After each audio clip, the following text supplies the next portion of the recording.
Hello student, आज हम पढ़ेंगे आउटगोइंग पार्टनर और आउटगोइंग पार्टनर के राइट्स क्या है, लाइबिलिटी क्या है, ये सब कुछ आज डिस्कस करेंगे। चलो करते हैं स्टार्ट। सेक्शन 31 से लेकर 38 तक पार्टनरशिप एक्ट के दो टाइप के पार्टनर को डिफाइन किया गया है, एक इनकमिंग पार्टनर और एक है outgoing partner.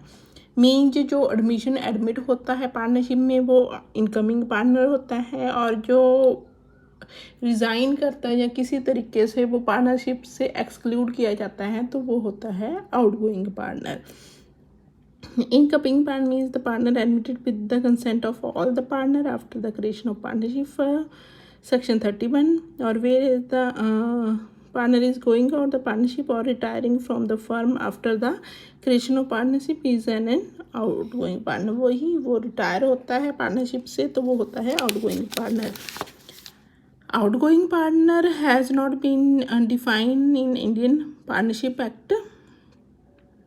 Section 32, 33 and 34 mention those situations in which a partner retire or it is expelled from the firm. In both the situation partner is an outgoing partner. वही इनकी कोई आउटगोइंग पार्टनर की definition नहीं दी गई है, लेकिन section 32, 33 और 34 में बताया गया हुआ भी किन हालातों में है जो पार्टनर है वो रिटायर करेगा या एक्सपेल्ड किया जाएगा उसको। चलो देखते हैं एक एक करके। Section 32 says that a partner shall retire in 3 situation. 3 situation में रिटायर होएगा वो with the consent of all partner, अगर उन सभी पार्टनर ने सहमति दे दी है, in accordance with an express agreement between partner. जैसे किसी फिक्स टर्म के लिए उनका एग्रीमेंट हुआ था, एग्रीमेंट बोल रहा है उनको रिटायर होने के लिए, by written notice of such intention in partnership at will, अपनी बिल के हिसाब से वो रिटन नोटिस देता है। तो ठीक है, ये है कि इन सिचुएशन में है जो पार्टनर रिटायर होएगा। Section 33 says that partner can expelled from the firm. कैसे निकाला जाएगा? The power should be confirmed by the contract between the partner should be exercise by a majority of the partner. The power should be exercise in good faith. वही है जो majority partner कह रहे हैं कि उसको बाहर जाना चाहिए, और जो एक्सरसाइज की गई है पावर वो गुड फेथ में पावर होनी चाहिए। चलो नेक्स्ट हम देखते हैं। Section 33 says that when a partner is declare to be insolvent he ceases to be a partnership. अगर कोई पार्टनर इंसॉल्वेंट हो जाता है, दिवालिया हो जाता है, तो भी वो सीज हो जाएगा पार्टनरशिप से। ठीक है, अब सेक्शन 32 से लेकर 38 के बीच में आउटगोइंग पार्टनर के राइट्स एंड लाइबिलिटीज़ की बात की गई है। Discharge from liability. Such an outgoing partner is free from the forthcoming liability of firm, but it requires that a public notice of this intention is issued। मतलब in future में जो भी liabilities होंगी पार्टनरशिप की उससे वो क्या हो जाता है, डिस्चार्ज हो जाता है, लेकिन उसके लिए उसको एक पार्टनरशिप नोटिस देना होगा जिसमें मेंशन करना होगा कि अब वो पार्टनर नहीं रहा और तब वो उसकी लाइबिलिटी से डिस्चार्ज किया जाएगा। Section 32 clause 2 says that outgoing partner may be discharge from liability to any third party for the act of firm done before his retirement if he makes such an agreement with such party। वो agreement किस किस में होना चाहिए? Creditor of the firm, outgoing partner, present partner. Similar provisions apply to partner expelled under section 33।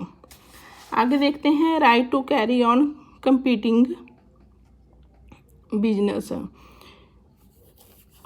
Right to carry on competing business, इसमें क्या right है? Section 36 of the act says that outgoing partner may carry on a business competing with that of the firm and he may advertise such business but there are some restriction for the right subject to the contract, to the contrary he may not. वही वो business कर सकता है उससे अलग होने के लिए, लेकिन उसमें से कुछ रिस्ट्रिक्शंस हैं, जैसे use the name of the firm, वो फर्म का नाम नहीं यूज़ कर सकता। Represent himself carrying on the business of firm, वो अपने आप को रिप्रेजेंट नहीं कर सकता कि वो फर्म का ही बिजनेस कर रहा है। Solicit the customer who were dealing with the firm before the ceased to be a partner।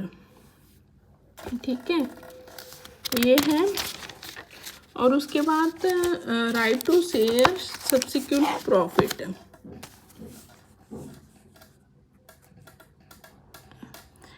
जो सब्सिक्वेंट प्रॉफिट है उसको शेयर करने का उसके पास राइट है। The right of outgoing partner to share the profit accrued after leaving the firm are mention in section 37। Several time it has been seen that the partner goes out of partnership firm but remaining partner carry on the business of the firm.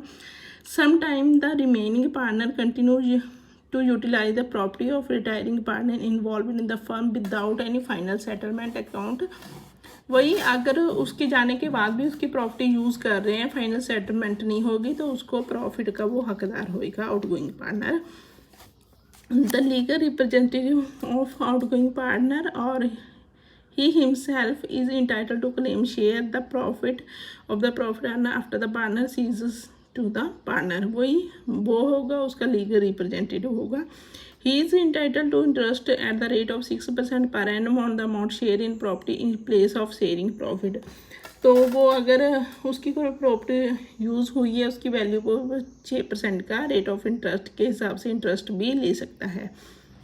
ठीक है, उसके आगे है revocation of continuing guarantee. Revoke कर सकता है continue guarantee को। Section 38 says that when continuing guarantee is given to the third person in respect of a transaction of firm, then such continuing guarantee is revoked in respect of future transaction with the change in the constitution of partnership.